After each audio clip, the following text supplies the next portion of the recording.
Tá todo mundo me ouvindo aí? Fala comigo. Eu tô ouvindo, eu tô ouvindo.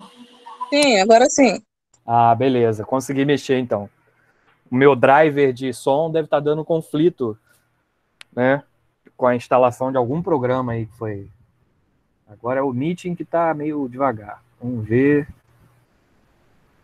A tela ainda não compartilhou. Bom, de qualquer forma, vou começar a falar. Hoje nós vamos continuar naquele assunto da sistema prisional, né, sistema carcerário, só que o que nós vamos fazer hoje? Eu senti falta na redação, nas redações que eu estou olhando, por enquanto só corrigi mesmo uma, da questão de vocês fazerem as escolhas, né, mais precisas em relação ao que você vai querer argumentar, em relação aos seus argumentos. E aí isso tem a ver também com a bagagem de leitura. O Meeting está dando problema, agora não está de jeito nenhum.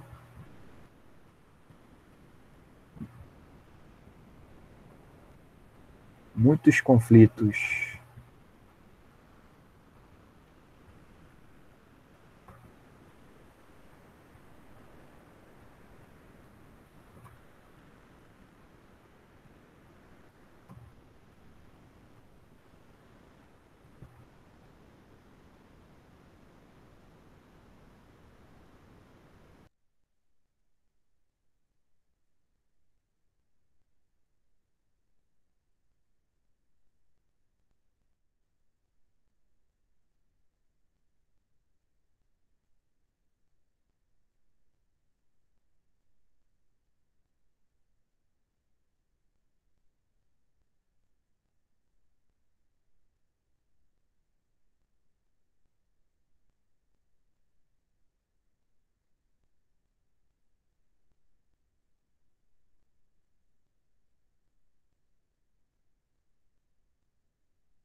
Pronto, voltei.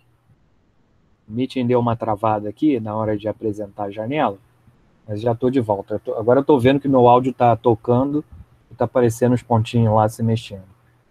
Bom, voltando ao assunto, vamos ver se ele vai compartilhar a tela aqui normal. Ok, agora acho que está indo. Pronto. Bom, vocês estão vendo aí na tela uma reportagem que é um dos links daquele que eu deixei para o tema de população carcerária, né, do sistema carcerário. O que eu senti falta na última redação, na primeira, né, que era tema livre? Da gente organizar melhor o nosso pensamento. E como que a gente pode organizar melhor esse pensamento sem perder a nossa identidade, né, a nossa opinião sobre os assuntos. Vocês já viram que a tese ela é uma questão de opinião, né? E aí, por isso que eu trouxe vários textos naquela atividade, né, sobre a próxima redação, que vai ser para entrega até a sexta-feira, do sistema prisional, tá, gente? Você vai abrir aqui, ó, e vai me entregar por esse link aqui, tá? Que você está vendo aí. Não sei se você já está apresentando. Tá, né? Você está apresentando. Então, beleza. Então, você vai pegar essa redação, esse tema de redação aqui, e vai utilizar essa postagem para responder e enviar a sua redação. Agora, em relação aos textos, eles estão aqui, ó, nesses links aqui. Tá? Ver material. E aí você vai selecionar os textos que você quiser ler. Você não precisa ler todos, como eu falei, né? Eu peguei esse texto aqui, ó. Déficit de vagas chega a 312 mil. E aí nós vamos fazer o quê? Vamos resumir esse texto para a gente poder ter as ideias listadas, né? As ideias de argumento, tanto de argumento quanto de tese, né? Então, vamos lá. Aqui está dizendo o seguinte, que o título da reportagem da revista Veja que é da editora Abril, ok? É muito importante, gente, vocês pegarem as suas fontes preferidas, né? Revista Veja, para muita gente, é uma boa fonte, né? Pode não ser para determinadas pessoas, e aí você vai buscar uma fonte que você tenha mais identificação com o seu pensamento, né? Pensamento conservador ou liberal, de esquerda ou de direita, né? Pensamento moderado, isso aí cada um tem o seu estilo de argumentar. Mas, para esse assunto aqui, eu diversifiquei, peguei a revista Veja, peguei o Jus Brasil, né? Como você viu lá, tem diversos links. Para vários assuntos é bom diversificar. Então nós temos aqui, ó, quantidade de presos atingiu 773.151 no primeiro semestre do ano passado, diz o Departamento Penitenciário, né? Então, tem uma foto lá, não importa muito pra gente, né? Então, aqui, ó, o texto vem assim, nós vamos aprender a resumir, e aí eu vou destacar aqui, aprender não, porque vocês sabem fazer um bom resumo, mas para contar histórias. Para fazer um resumo, para a gente poder ganhar embasamento técnico ou argumentos ou dados interessantes, a gente precisa ter uma atenção diferente do que aquele resumo que a gente está acostumado a ler, de novela, de série, de filme, ou fazer para o colega, para o amigo, para o professor do ensino médio, ou até mesmo para um professor de um outro curso, né? Então, é diferente, não é a mesma coisa. A técnica de resumo, ela não é uma só, né? Existem várias técnicas de resumo. Nós temos aqui uma delas que eu vou apresentar para vocês. Eu já falei na aula passada sobre a questão da palavra-chave, tá?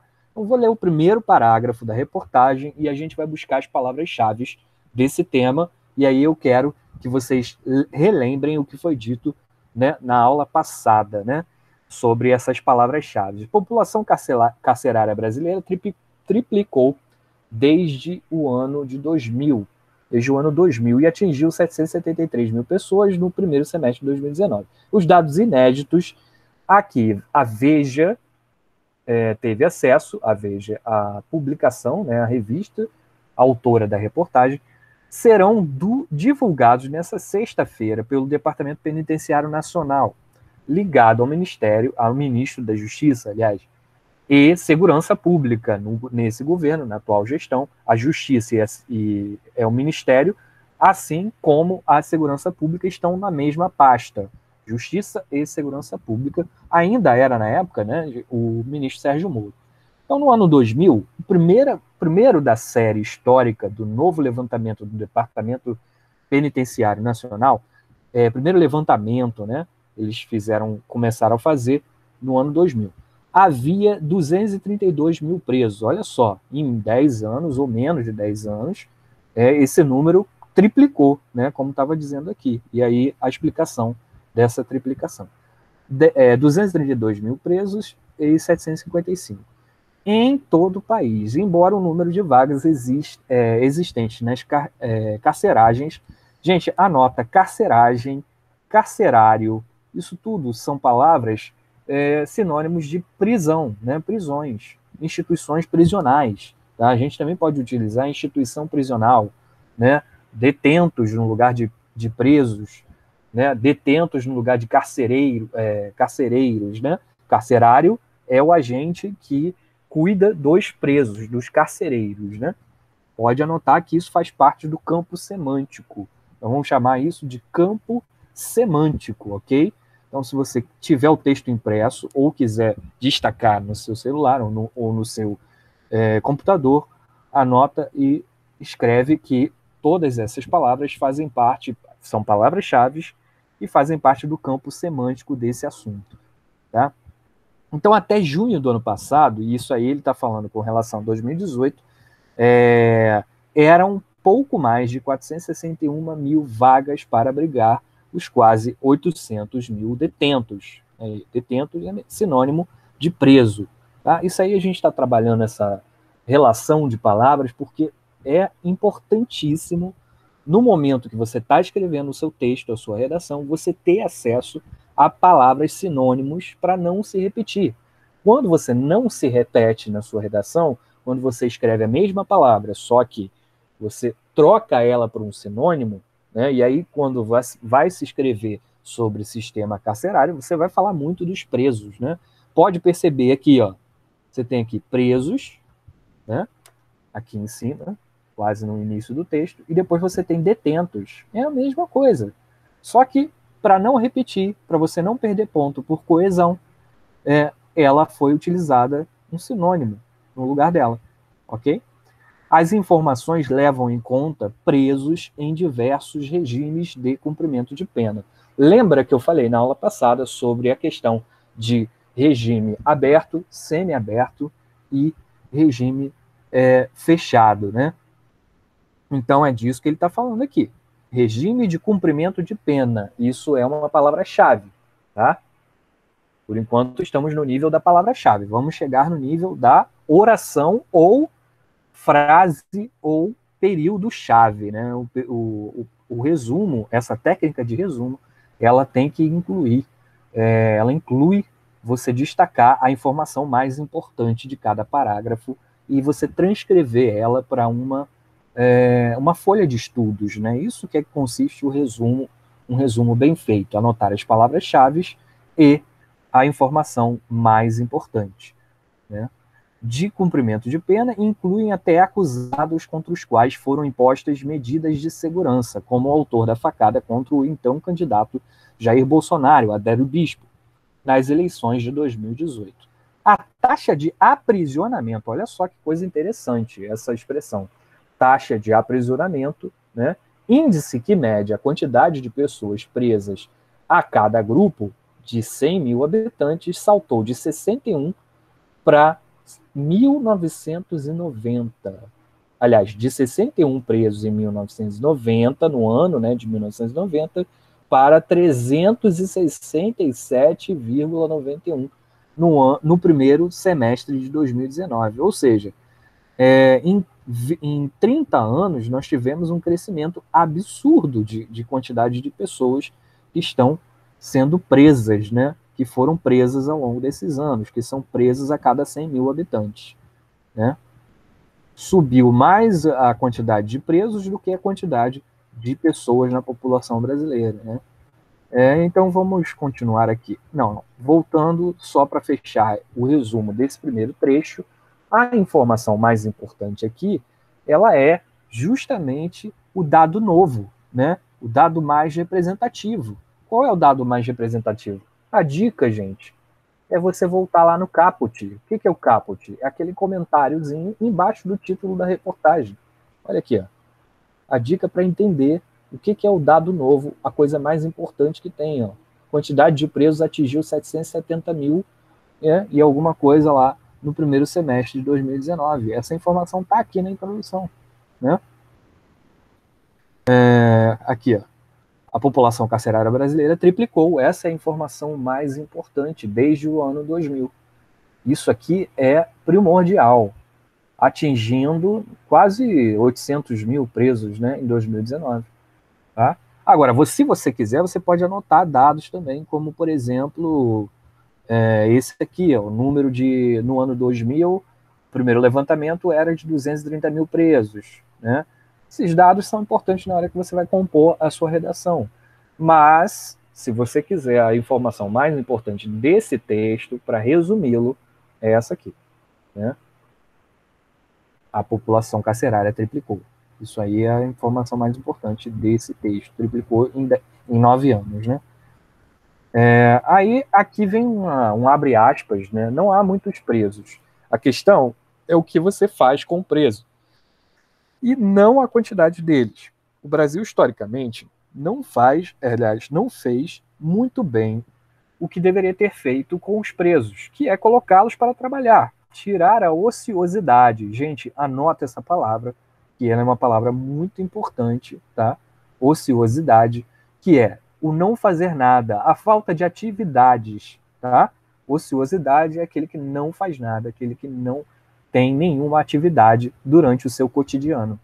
E construir vagas nas cadeias. Disse a Veja o diretor-geral do Departamento Prisional Nacional, Departamento Penitenciário Nacional, Fabiano Bordignon.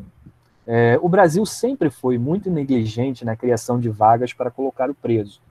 Os governos não fazem e, por isso, está igual o Rio de Janeiro agora. Ou seja, ele está defendendo já, né, uma opinião dele de que uma percepção, né, baseada em fatos, em dados que ele tem acesso, de que o Brasil não constrói novas unidades prisionais e, por isso, o crescimento nas cadeias da população carcerária é muito grande, né?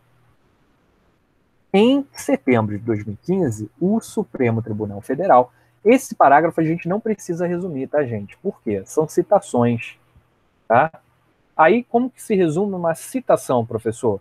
Não tem como você resumir muito uma citação. Se você quiser pegar essa citação, apesar de que você não vai conseguir decorar ela, né?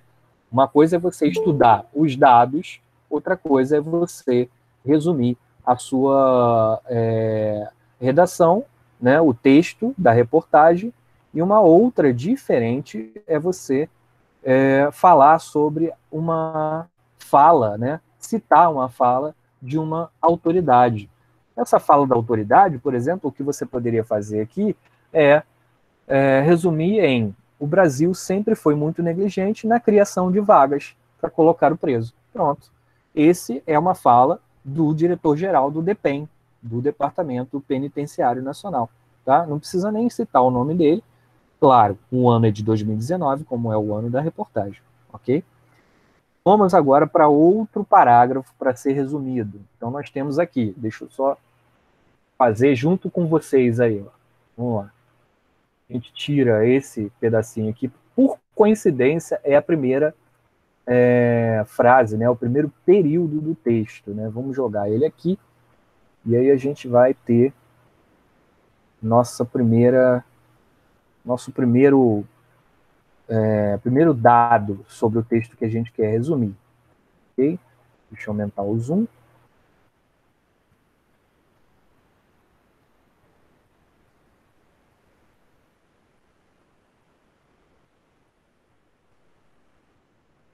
Ele veio com um link aqui, mas não tem problema. A gente tira esse link.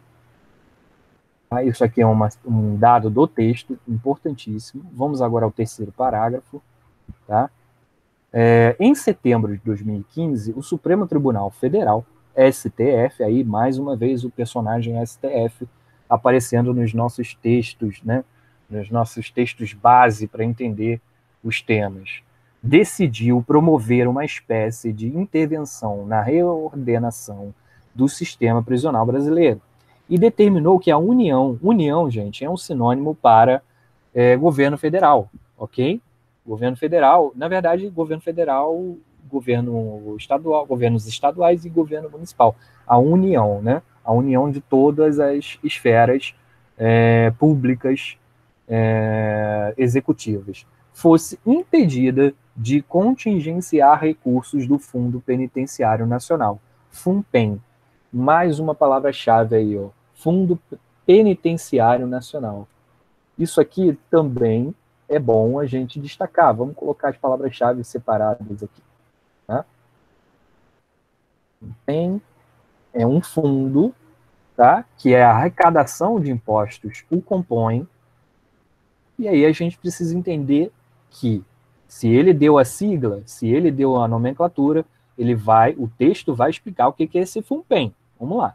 Na ocasião, pela primeira vez na história, o STF acolheu a tese jurídica conhecida como estado de coisas inconstitucional, uma situação em que a justiça reconhece a violação massiva, permanente e generalizada de direitos fundamentais. Essa discussão é bem complexa, né, gente? Mas eu vou tentar resumir e explicar ela, o que essa reportagem está querendo dizer.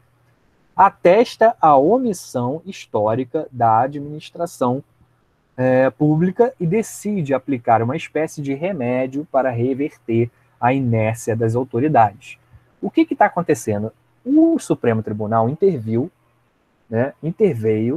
na questão da superlotação carcerária e ele proibiu que os governos fizessem cortes, contingenciar é corte, tá, gente? É atrasar disponibilização de verbas, tá?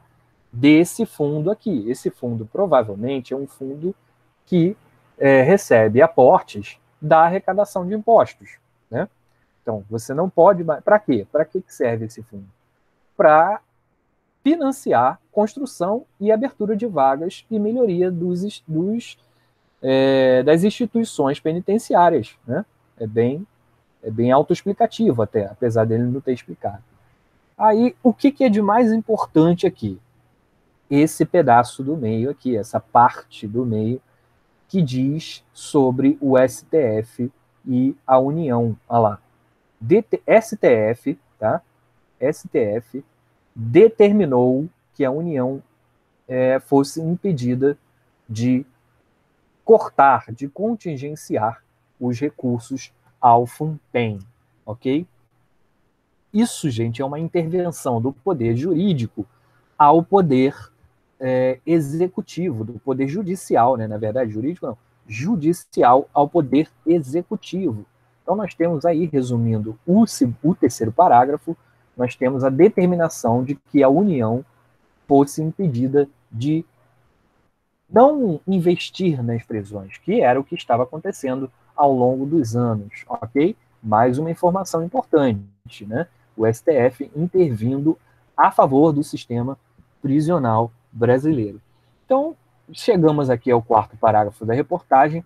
O recorte mais recente, elaborado pelo DEPEN, a ser divulgado nesta sexta, mostra que 758.676 pessoas estão em cadeias ligadas ao sistema penitenciário nacional ou estadual, sendo 348 mil em regime fechado, 126 mil em semiaberto. Quando o preso é autorizado a deixar a cela, olha só, uma explicação do que é regime semiaberto. Semiaberto é quando o preso é autorizado a deixar a cela para trabalhar durante o dia e retorna à prisão durante a noite. Tá? Isso é muito importante, saber esse conceito de semiaberto. Lembra dos regimes prisionais citados lá no primeiro parágrafo, ok? E outras 27 mil pessoas em regime aberto. O regime aberto são aqueles presos que utilizam a tornozeleira e não podem viajar, não podem sair da cidade, tem que voltar para casa e ficar na casa dele, né? Há ainda 253 mil detentos encarcerados sem qualquer condenação. 700 olha só, que dado interessante, né? Levantamento do próprio Departamento Penitenciário Nacional admite que existem 253 mil pessoas e mais um pouco sem condenação. Ou seja, elas não tiveram julgamento ainda, né? Estão presas e não tiveram julgamento. É muita gente para não ter julgamento, né? 721 em tratamento ambulatorial e 2.406 em medidas de segurança, nos dois últimos casos, por serem considerados semi-imputáveis ou inimputáveis, como a Adele. São os chamados pacientes psiquiátricos, né, que popularmente se chama de loucos, mas não escreva isso na redação de vocês, não utilize a palavra louco, utilize essa expressão, semi-imputável ou inimputável, ou até mesmo pacientes psiquiátricos graves, né? Existem, por fim, 14.475 presos em outras carceragens, como as de delegacias da Polícia Civil e cadeias públicas específicas. O que é importante aqui desse grande parágrafo, aliás, desse parágrafo que vem muitos dados? Importante, eu destacaria, né, a questão como palavra-chave regime fechado, regime semiaberto, regime aberto, né? Medidas de segurança, isso também é uma palavra-chave, uma expressão-chave. Agora, para nós que estamos analisando os dados, o importante vai ser essa informação aqui, ó, que é uma espécie de chave para entendimento do problema. Há ainda 253 mil presos, aliás, detentos, encarcerados sem qualquer condenação. A partir dessa informação, você vai conseguir entender o contexto todinho desse problema de superlotação nas unidades prisionais brasileiras, né? Então, anota esse trechinho. Vamos pegar ele aqui. separar ele, e olha só, temos mais uma informação muito importante do texto, ok? O que vocês estão achando aí dessa metodologia? Percebe que essa informação não é aquela que vem logo de cara. Ó. Por quê? A informação que vem logo de cara no parágrafo, nesse início de parágrafo, é a repetição daquela que veio no primeiro parágrafo. Então, para você depreender o parágrafo, você tem que ler o texto todo, e aí você vai chegar... Por que eu estou antecipando isso para vocês? Porque certamente esse dado vai ser retomado mais adiante. Então vamos lá, continuar, que vocês vão ver o quanto é importante essa informação que foi dada no parágrafo anterior. Então, o Bourguignon, que é lá o presidente, né, o diretor-geral do DEPEN, ele afirma que, embora o Brasil ostente, né, a desconfortável posição de ter uma das maiores populações carcerárias do mundo, em números absolutos, estatísticas mais realistas deveriam levar em conta o percentual de presos em comparação com o contingente populacional do país. Por este raciocínio, dados de 2016 mostram que, proporcionalmente, a massa carcerária da Tailândia, de El Salvador e Cuba supera a marca brasileira. Ele está dizendo a proporção da população brasileira, né? Se a gente for levar em conta a proporção, o que é a proporção? O Brasil tem 200 milhões de habitantes, mas tem 770, 780 mil presos. Então isso não seria muito, né? Isso é uma argumentação, né? Ele está colocando uma argumentação. Olha aqui, ó, por este raciocínio, olha só que expressão boa para iniciar uma argumentação sua. Pode anotar essa como palavra-chave. Vou até copiar, vou deixar aqui ela em stand-by. Né? Palavras-chave eu vou deixar aqui nesse espaço. Olha só que legal. Vou apagar o link que ele copia automaticamente.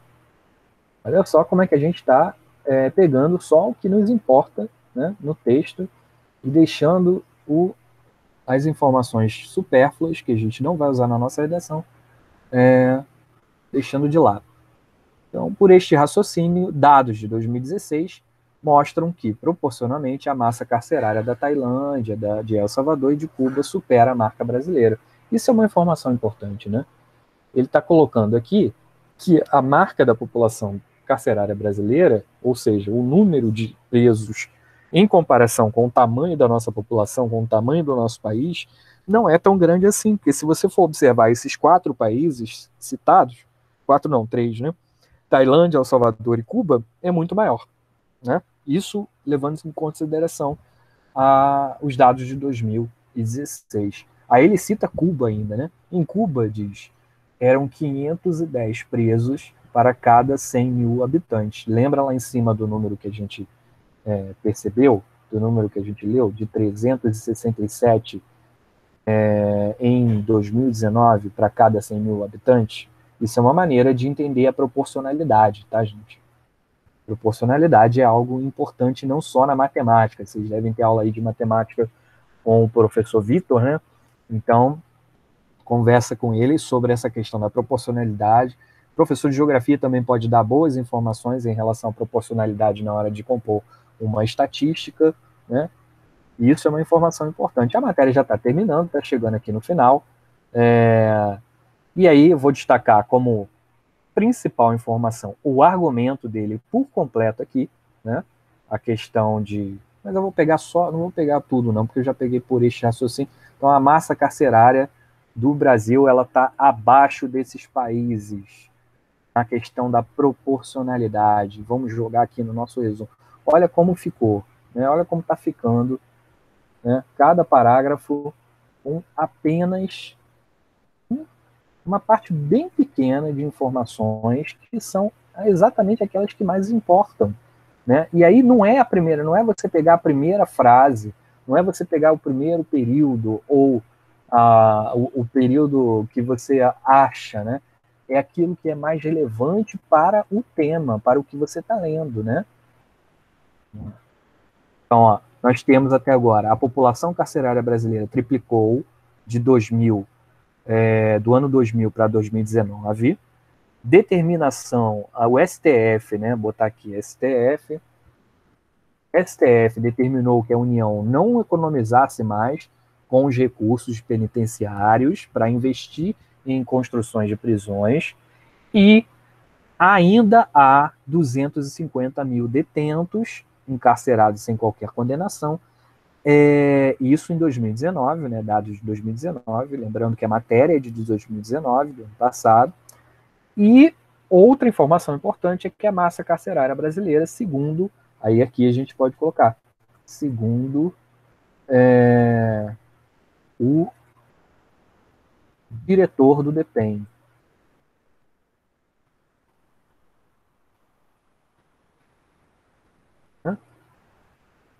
ok? Então temos aqui um resumo bem conciso. Vamos ver como é que a matéria é concluída, porque já está chegando no final, depois acaba.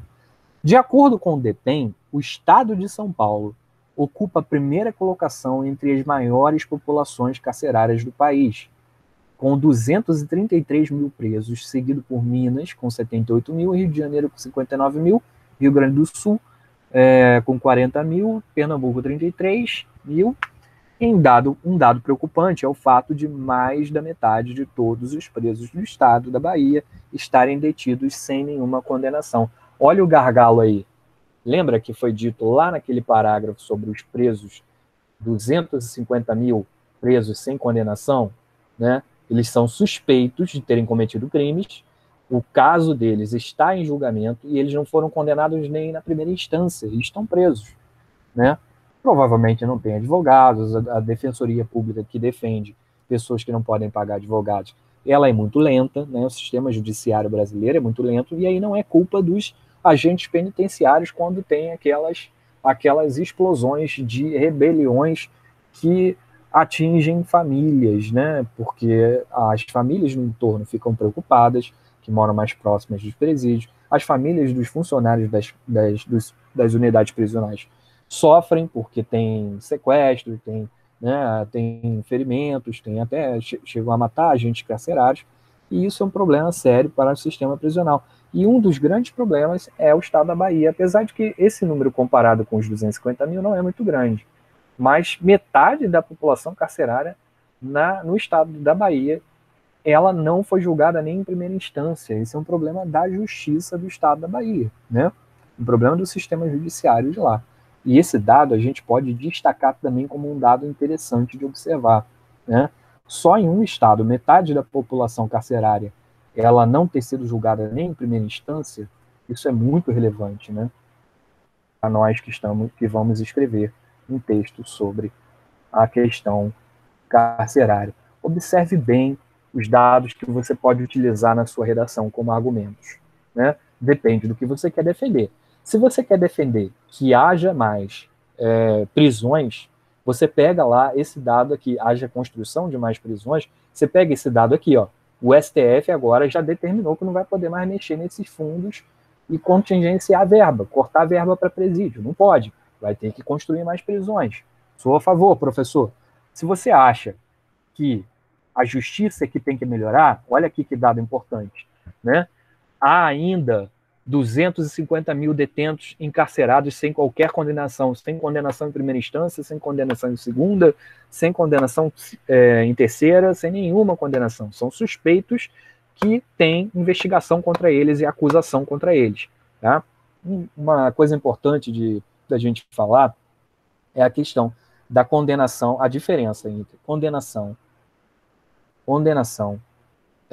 acusação, investigação e suspeição, né? Quando a gente tem a suspeição, nesse caso de criminalidade, vocês sabem bem, o suspeito pode estar preso ou não, né? Se ele é suspeito, a polícia militar ou a polícia civil está correndo atrás dele para que o prendam se ele tiver alguma ordem de prisão, né? Ou faz a detenção provisória dele para poder averiguar se ele tem ou não alguma ordem de prisão, se ele for suspeito de alguma coisa. Se não for em flagrante, né? Flagrante aí já é outra história. Estou comentando a questão das nomenclaturas. Então é importante, gente, esses dados para vocês, porque eles vão munir vocês de argumentos. E aí é o que a gente quer, né? Professor, eu não sei o que eu vou dizer na minha redação. Olha, você tem que dizer se você é contra ou você é a favor de mais prisões. Se você é contra ou você é a favor de resolver esse problema do sistema judiciário, do sistema judiciário demorar para julgar esses presos que podem ter cometido um crime ou não, estão presos porque foi emitida a ordem de prisão ou foram presos em flagrante, mas dependendo do crime já deveriam até estar soltos. 250 mil pessoas presas, a gente não sabe quanto tempo elas estão lá, né? Elas não foram presas ontem. Para chegar a 250 mil pessoas, é muita gente, ok? Tem alguém entrando aí na sala? Querendo falar alguma coisa? Bom, vou continuar aqui. Para a gente finalizar, perceba, existem os dois lados ou vários lados, né, nessa reportagem. Tá? O lado do governo federal, quando é dito sobre a questão dos gastos, né, do Fundo Penitenciário Nacional, que é a falta de investimentos, né, a gente pode colocar aqui como um dado sobre a falta de investimentos. Existe também a questão da superpopulação carcerária ter aumentado demais nos últimos 9 anos. Tá? Isso é um dado, é o fato que pode ser utilizado na introdução da sua redação. Existe também o lado do sistema judiciário, que eu acabei de falar, e o lado de que, se você for analisar o sistema prisional de outros países, o Brasil não está tão ruim assim, segundo o que defende o diretor do Departamento Penitenciário Nacional. Né? E o lado de que alguns estados, o gargalo é maior ainda, o problema é maior ainda, né? 50% dos presos sem qualquer julgamento é muita gente. Bom, dito isso, agora que vocês entenderam mais ou menos, ou acredito que entenderam, eu vou abrir um pouco para os comentários para que vocês me façam perguntas sobre esse resumo. Professor, como que eu identifico, né? Eu mesmo vou perguntar para mim, como que eu identifico o que é a informação mais importante? É aquela que você acreditar, se você retirar ela, você acredita que acredita não, percebe que ela vai fazer falta naquele texto mesmo. Né? Se você tirasse essas informações que eu listei aqui do texto, elas fariam falta. Né? Elas seriam informações que deixariam o texto mais frágil, mais fraco do ponto de vista informativo. E aí, gente, eu estou falando de uma situação que é lá no edital, vai estar como informatividade, ok? Professor, mais uma vez, eu sou obrigado a decorar esses números todos? 770 mil presos, 250 mil detentos, 15 mil na Bahia, 50% na... Não, você não é obrigado a decorar. Mas a partir do momento que você faz esse resumo com cada texto, você começa a compreender o contexto geral do assunto, tá? Que é justamente a questão carcerária, da superlotação no Brasil, ok? Eu queria agora fazer uma pergunta, que é o seguinte: quem de vocês aí acredita que a melhor saída seja construir mais prisões, e quem acredita que a melhor saída é agilizar o julgamento dos processos judiciais para diminuir a quantidade de presos na cadeia, e quem acredita que os dois têm que ser feitos ao mesmo tempo? E aí? Vocês podem opinar? Quem gostaria de opinar em relação a essas três vertentes de tese, né? Carol, Gabriel, Caroline, Gabriel, Carlos Alberto, Guilherme, alguém aí está me ouvindo? Peter? Tem mais gente? Diz aí, Gabriel. Ao mesmo tempo, melhor ainda, né?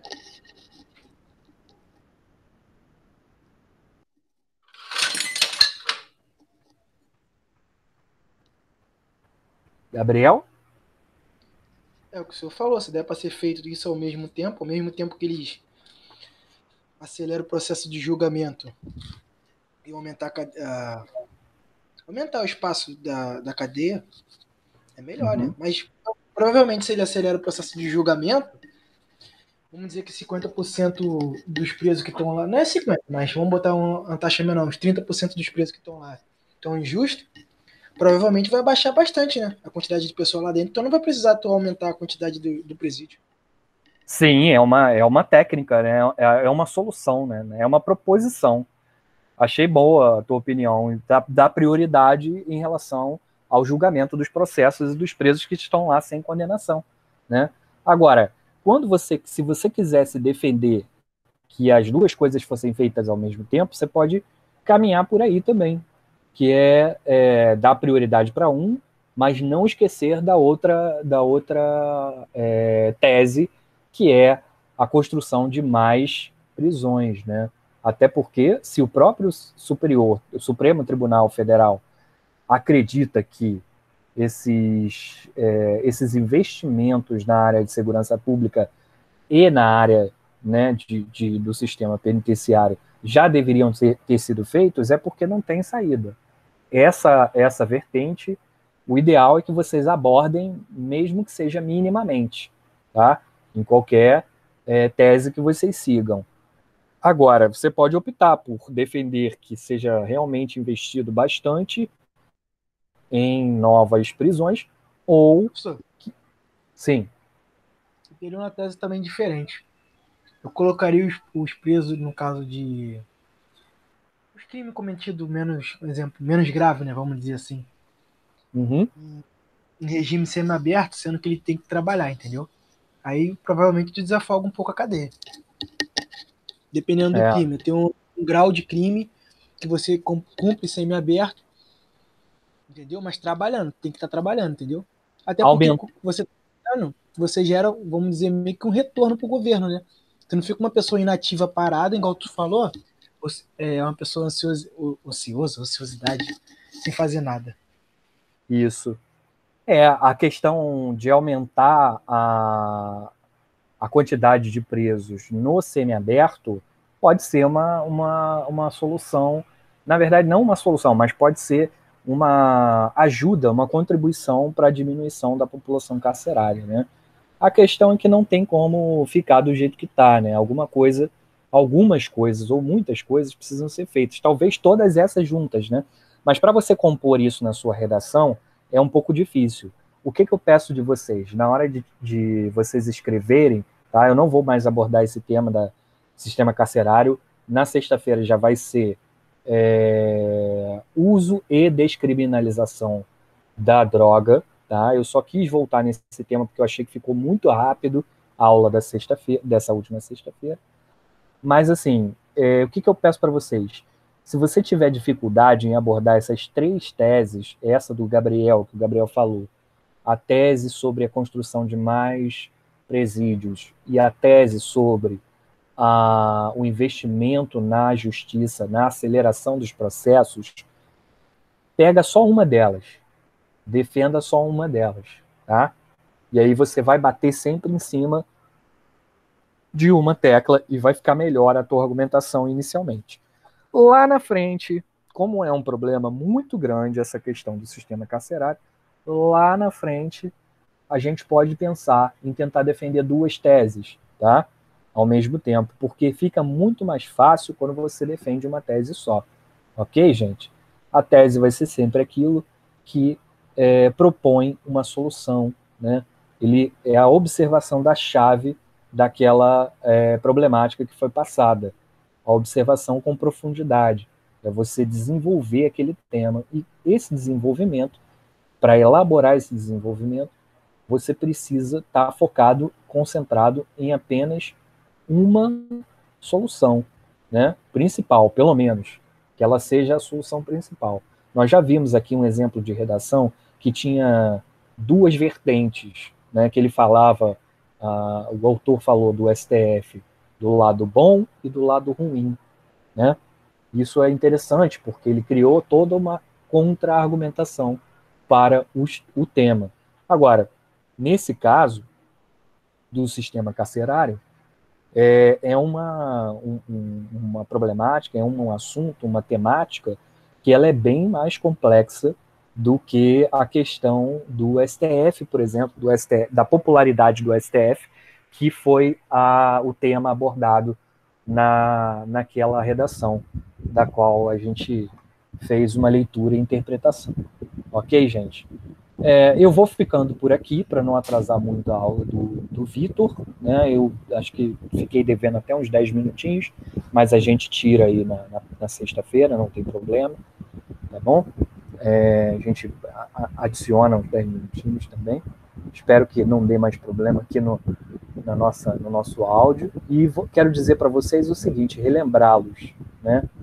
Que vocês não precisam ler todos os textos, tá? Para poder fazer a redação nova. E a redação nova, essa, né? A segunda redação, a primeira foi o tema livre, ela está na postagem aqui em atividades, e aí você vai entrar lá, tem até o tutorial já, né? Você vai entrar aqui, ó, segunda redação, tá? Vai ler o enunciado, aí tem esse textinho, tá? Ver a atividade, tá com o título de segunda redação, e aí, olha lá, aqui você vai buscar o seu nome para anexar, né? Provavelmente só vai aparecer o teu nome mesmo, aí você vai imprimir, escrever, tirar foto com um scan, e a gente vai corrigir, vai entregar por aqui também, tá bom, gente? Um abraço para vocês. Professor, me tira uma Sim. dúvida aqui rapidinho. Olha Sim, só, claro. eu posso falar que eu sou a favor da pena de morte no Brasil e não sou a favor da construção de mais cadeias. Posso falar isso também, né? Pode. Só que, assim, eu não... você tem que só tomar cuidado para você não fugir do tema, que é a questão da população carcerária. Porque, assim, a pena de morte seria para crimes graves. É uma muito boa a tua pergunta. É o que tem muitos, né? Aí eu não sei. Eu, como professor de português, eu não sei qual é o percentual de crimes graves que existe.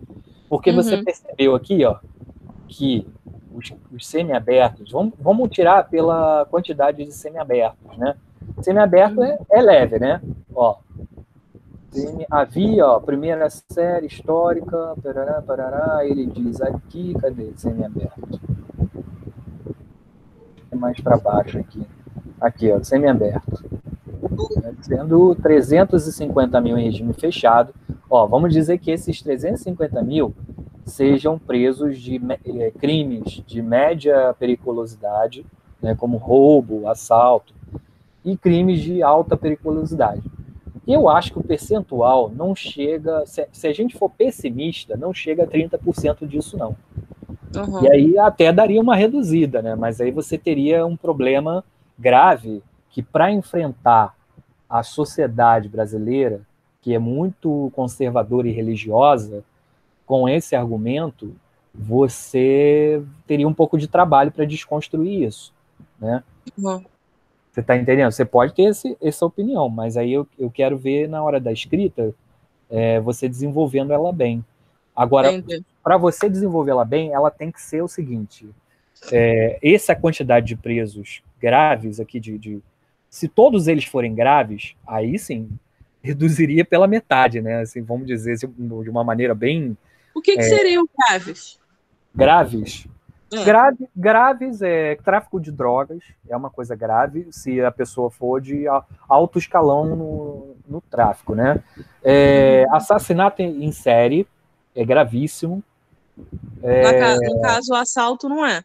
Estupro é gravíssimo. Não, assalto não. Assalto é médio. Dependendo do assalto, pode até ser grave. Se for assalto a um banco, assalto ao Banco Central, é gravíssimo, é crime federal, né? O cara tem que ficar separado, porque ele é perigosíssimo, né? Mas, assim, eu não sei esse percentual, é uma boa pergunta. Pesquisa isso primeiro. Se o percentual de crimes graves for alto, né, de presos de alta periculosidade, for, sei lá, 30% desses 350 mil presos, pode ser que dê uma reduzida bastante você defender a pena de morte, né? Mas é uma opinião... Sem contar também, professor? Porque se juntar a pena de morte com mais aí, né, o julgamento, pô, diminui bastante, né? Agora, favor de construir mais, aí eu não sou a favor, não. Mas você sabe que a pena de morte, ela Sem cria uma... também. Diga, Gabriel. Sem contar também, se tu coloca a pena de morte, os outros, vamos dizer que os outros ficam meio mais com medo da lei, né? De ir pra cadeia. Então isso reduz o nível de pessoa indo pra cadeia. Aí é o que eu falo, toma cuidado para não desviar o assunto, porque o assunto do problema carcerário é a superlotação, e assim, você está meio que propondo um caminho de ir para outro assunto. Aí tem que só tomar esse cuidado, porque assim, esse assunto seria muito válido se fosse a questão da punição, né, aos crimes, né? A legislação criminal. Aí seria defender a pena de morte seria você estar dentro do assunto, tá? Só toma cuidado para não fugir muito dessa questão, porque o que acontece? É o que eu estou falando. Você não pode criar a pena de morte para 350 mil pessoas se elas não cometeram crimes graves. E acredito eu que é 10% daqui, no máximo. Entendeu? Mas, enfim. Ficou grave, maioria, para mim, a maioria deveria ser grave, porque aquele que tá ali, tá no sinal, tá roubando um carro de um pai de família, deveria ser grave, né? Porque ele vai e mata, pô, sem mais nem menos. Agora, vai lá, assalta um banco, aí sim é grave, mas aquele que tá assaltando ali na pista não é grave. É doideira. Essas penas, elas mudam de acordo com o tempo, né? Por exemplo, o que é grave hoje, aliás, o que é baixa periculosidade hoje, pode não ser amanhã. Né? O tráfico de drogas teve uma grande mudança, como a gente viu no outro texto. Até tantos gramas não era considerado um traficante, aí passou a ser considerado. Né?